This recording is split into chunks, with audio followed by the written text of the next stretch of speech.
Nous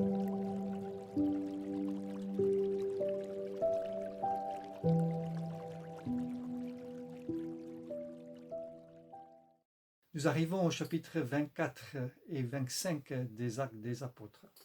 Dans ce chapitre, il y a plusieurs personnages importants.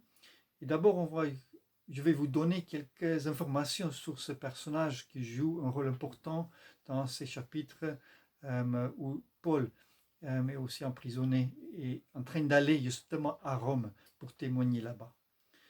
Le premier personnage, c'est le gouverneur Antonius Félix. Donc, il était gouverneur de Judée entre 52 et 59.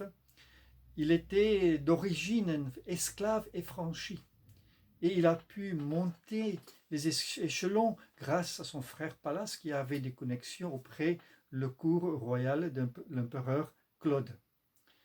Pendant son règne, il y a plusieurs révoltes de la part des Juifs et il a réprimé ces révoltes avec beaucoup de violence. Ça a bien sûr créé un certain clivage entre lui et les Juifs aussi, les Juifs modérés. Lui était marié à Drusilla, à l'époque de Paul, qui était la fille d'Hérode Agrippa I. Elle était très belle. D'abord, elle était fiancée au prince Antonius Épiphane d'un État en Asie mineure, mais lui, il ne voulut pas se convertir au judaïsme. Donc, à la place, elle s'est mariée au roi Aziz d'Émèse, qui aussi était en Syrie. Mais l'historien Joseph nous raconte qu'elle était séduite justement par Félix. Et à l'époque de Paul, cet événement dans le chapitre 24 et 25, elle était mariée à Félix et elle avait juste 20 ans à l'époque. L'autre personnage est Festus, donc le gouverneur Festus qui a remplacé le gouverneur Félix après 2 ans. On ne connaît pas beaucoup de son arrière-plan. Il était moins violent, moins brutal que son prédécesseur, mais il était quelqu'un qui est plus ouvert d'esprit. Il était plus juste envers tout le monde. Nous trouvons donc aussi dans ce chapitre plusieurs indications qu'il y avait un certain intérêt de la part de Félix au message de Paul. Au verset 22, nous lisons qu'il s'est bien renseigné ce que c'est la voie, donc la référence à la foi chrétienne. La raison pour laquelle peut-être il était intéressé au message dans un premier lieu, c'est peut-être qu'il vient d'un contexte aussi plutôt défavorable et beaucoup de chrétiens venaient aussi de ce milieu-là. Donc il s'intéresse à ce phénomène parmi un peuple qui ne ressemble pas à lui et ses origines. Un autre intérêt de Félix et aussi de Drusilla au message de Paul, c'est peut-être qu'il y avait aussi une recherche spirituelle de leur part.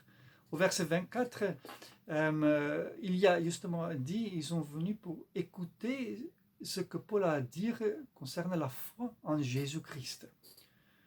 Donc Drusilla, elle a un arrière-plan juif, donc elle connaissait un peu la Bible, l'Ancien Testament. On ne sait pas jusqu'à quel point elle était engagée sur ce cheminement. Même le fait son histoire personnelle, qu'elle est fiancée, qu'elle est été séduite par l'autre, peut aussi causer de problèmes, peut aussi interpeller. La question se pose donc, mais qu'est-ce qui fait que certaines personnes sont intéressées à la foi et d'autres pas? Bien sûr, on ne sait pas ce qui se passe à l'intérieur des personnes, qu'il y a un besoin pour savoir davantage.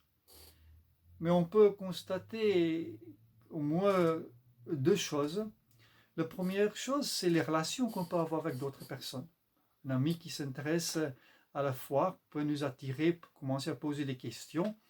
Drusilla, par exemple, elle connaissait peu la religion juive et donc elle a pu peut-être faire le lien entre le message de Paul et ce qu'elle connaissait déjà. Donc ça joue aussi un rôle. Après, il y a ce qui se passe à l'intérieur des personnes, peut-être un besoin que cette personne a, mais à cause de quelque chose de mon passé, j'essaie de trouver des réponses. L'arrière-plan personnel de Drusilla, son divorce, le fait qu'elle ait été séduite, elle a quitté son mari pour un autre, peut poser les questions personnelles à cette personne. Ça a aussi d'implications pour nous en tant que chrétiens, comment on partage l'évangile aux d'autres personnes. Donc ça a l'implication pour nous en tant que chrétiens, parce que ça veut dire qu'on ne peut pas forcer l'évangile sur quelqu'un qui n'a pas un besoin, qui ne pose pas de questions, qui ne s'intéresse pas à la foi chrétienne. Donc ça, c'est la première implication. Donc pour nous aussi, qu'au travers de notre vie, on témoigne aussi. Notre attitude, la façon que nous menons notre vie est importante. Et doucement aussi, faire savoir aux autres que tu es un chrétien. Qu'il y a aussi de leur part un respect pour nous, la façon que nous menons notre vie. La façon qu'on s'intéresse aux choses autour de nous, notre engagement dans la vie, dans la société, la vie qu'on peut donner par rapport à ce qui se passe autour de nous. Donc ce n'est pas seulement les questions spirituelles, notre engagement à l'Église, mais aussi notre engagement dans notre contexte, la façon que nous vivons, nous exprimons notre vie et notre foi au travers de notre vie.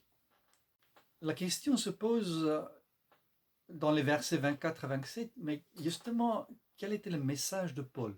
Qu'est-ce que Paul a pu dire, raconter, qu'il y avait cette demande de la part de Félix et Drusilla pour, à plusieurs reprises, faire appel à Paul pour leur dire, mais qu'est-ce que cette foi en Jésus-Christ? Il y a plusieurs théories, on ne sait pas, on voit déjà l'importance de croire, le rôle de la foi et aussi Jésus-Christ qui est au centre. Donc ça c'est le message central. Après, il y a plusieurs spéculations. Est-ce que il a parlé sur la justification devant Dieu, comment il faut vaincre la tentation, parce qu'il y avait aussi ces tentations qu'ils avaient au début de leur mariage, et aussi à la suite de ça, mais comment il faut éviter justement le jugement de Dieu. Donc il y a une certaine logique dans cette possibilité.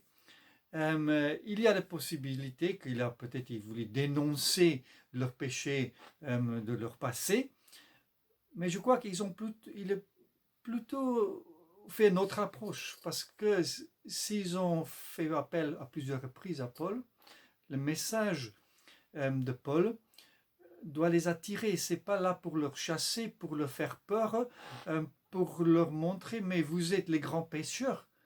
En revanche, de montrer justement, oui, le péché est grave. Je suis grave que Dieu a donné son Fils pour mourir pour nos péchés. Donc il n'a pas annoncé la loi, mais il a annoncé la grâce et le pardon qu'on peut recevoir de la part de Dieu grâce à ce que Jésus-Christ a fait. Quand on annonce que la loi, ça repousse les gens. Si tu n'obéis pas à Dieu, il va t'écraser. Ça, ce n'est pas le message de l'Évangile. On obéit grâce à ce que Jésus-Christ a fait. Et parce qu'on est reconnaissant de ce que Jésus-Christ a fait dans notre vie. Le message que Paul a pu partager, c'est justement que ça, c'est le message évangile que Dieu a envoyé son Fils pour être puni, pour être écrasé à notre place. Donc ce message souligne le fait que Dieu est plus saint que des autres religions, parce que ce n'est pas par notre simple effort personnel qu'on peut être réconcilié avec Dieu. Et ça montre aussi que Dieu est plus amour que dans d'autres religions, parce qu'il a justement sacrifié son propre Fils pour nous. Dans ce verset 22 à 27, on peut aussi poser la question, mais pourquoi Félix n'a pas accepté l'évangile? Qu'est-ce qu'il a fait qu'il ait résisté à ce message, même s'il a fait appel à Paul à plusieurs reprises? Le premier, c'est peut-être de peur de l'inconnu, parce qu'il ne savait pas quelles seraient les implications de ce message pour sa vie personnelle. Le deuxième facteur, c'est justement peut-être, il sait qu'il fallait changer ce style de vie. Il a très bien compris de quoi il s'agit. Il n'était pas prêt pour changer sa vie. Et ça, c'est aussi encore aujourd'hui, parce qu'on doit changer notre comportement, on doit changer notre attitude, on doit changer notre façon de vivre peut-être. Et on a peur de ça. On voit souvent ce que nous allons perdre, mais on ne voit pas ce que nous allons gagner quand nous allons accepter Jésus-Christ. Il y avait peut-être aussi des raisons politiques. On voit au verset 27, justement, il voulait gagner la faveur des Juifs. Et donc, s'il accepte Jésus-Christ dans sa vie, ça peut avoir une implication pour cela, une implication politique dans sa vie. Il y a aussi peut-être la raison de la cupidité. Parce qu'on voit aussi le verset 26, il espérait quand même que Paul voulait aussi lui offrir de l'argent, peut-être pour être libéré. Donc il avait peut-être ça aussi en tête. Donc toutes ces motivations qu'on peut résumer, c'est parce qu'on veut se protéger. On ne veut pas vraiment faire des sacrifices pour qu'on accepte Jésus-Christ dans notre vie. Donc nous arrivons au chapitre 25, les versets 1 à 12. Et dans ces versets, les autorités juives se rendent compte qu'ils ne peuvent pas faire condamner Paul seulement sur la base des accusations contre la religion juive. Donc il fallait trouver d'autres accusations. Et dans leur nouvelle stratégie, si on peut le dire, ils disaient justement, mais Paul est un danger pour l'ordre public. Il est un danger pour la paix dans la société. Et pour ça, Festus, donc celui qui est le gouverneur après Félix, propose donc à Paul s'il peut aller au tribunal à Jérusalem. Ils ne se rendent pas compte que Paul était déjà jugé, était déjà apparu devant un tribunal juif, mais Paul savait que quand il va retourner à Jérusalem, ce sera la fin pour lui. Et justement dans ce contexte, il fait appel à l'empereur. Chaque Romain, chaque citoyen romain a ce droit de faire appel à l'empereur. À Jérusalem, Paul savait aussi que le gouverneur de Judée, il peut aussi inclure des autorités juives dans son tribunal pour juger Paul. Donc Paul savait, cette idée de retourner à Jérusalem sera fatale pour lui, parce qu'il est toujours cet appel, n'oublie pas, d'aller à Rome pour être témoin aussi de Jésus-Christ à Rome. Nous voyons aussi dans les versets 13 à 22 du chapitre 25, l'attitude de Paul face aux autorités romaines. Donc aux autorités non chrétiennes. Et on voit qu'il y a un respect aussi pour ces autorités païennes. Ça fait penser de tout ce que Paul dit aussi dans Romains 13 par rapport à notre soumission aux autorités. Dans ce texte à Romains 13, il dit les autorités sont serviteurs pour le bien, serviteurs de Dieu. Donc même si ce n'est pas des autorités chrétiennes, il ne voit pas ces autorités comme diaboliques, qu'il ne faut rien avoir avec ces autorités, que ces autorités sont irresponsables. Non, il fait confiance à la justice romaine pour qu'il puisse aussi utiliser justice pour aller jusqu'à Rome, pour aller annoncer l'évangile aussi à Rome. On peut le dire, ces autorités romaines, ces autorités non chrétiennes, païennes, fait partie justement de la grâce générale, de la grâce commune que Dieu donne à tout le monde, toutes ces créatures sous ces terres, qu'il y a un sens moral, un sens de devoir aussi donné aux personnes qui sont non chrétiens. Et Paul donc fait confiance aussi, et il a un respect pour ces autorités. Et Paul nous rappelle aussi, il ne faut même pas avoir peur pour ces magistrats qui sont des mauvais magistrats, ils sont des mauvais gouverneurs. Au travers de ces magistrats, ces autorités mauvaises, que Dieu fait aussi sa volonté.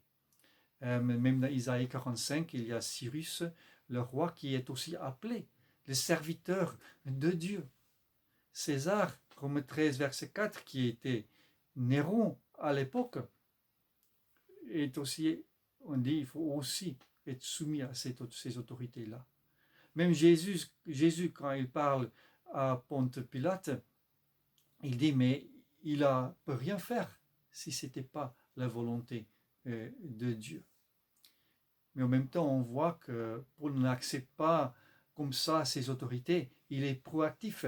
Il fait, il dit, il a ce droit de se défendre aussi devant cette justice à laquelle il fait confiance. Donc il a un certain respect et il utilise aussi son droit de se défendre face à ces autorités romaines. On peut voir, vous pouvez lire dans Jérémie 27, les versets 1 à 11, nous avons aussi un bon exemple comment Dieu utilise aussi un roi païen pour exécuter sa volonté. Donc en quelques mots, on peut dire qu'il y a un certain respect et lui est absolument calme,